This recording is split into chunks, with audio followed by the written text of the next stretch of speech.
சிவபிரதோஷம் வியாழக்கிழமை ஆகஸ்ட் 1 வருது.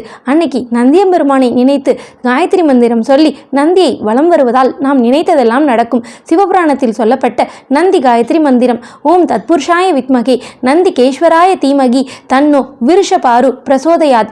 நந்தியம்பெருமானை எத்தனை முறை வலம் வரணும், அப்படி வந்தால் நமக்கு என்ன நன்மைகள் அப்படின்னு பார்க்கலாம். 5 முறை வலம் வந்தால் நாம் ஒரு செயலை தொடங்கி அதை முடிக்க நினைக்கும் போது வெற்றிகரமாக முடியும்.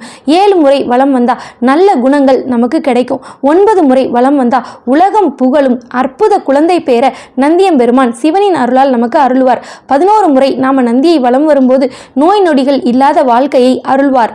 13 முறை வலம் வர என்ன நினைத்தோமோ அது அப்படியே நடக்கும். 15 முறை நம்ம வலம் வர அளவில்லா பணமும் செல்வமும் கிடைக்கும்.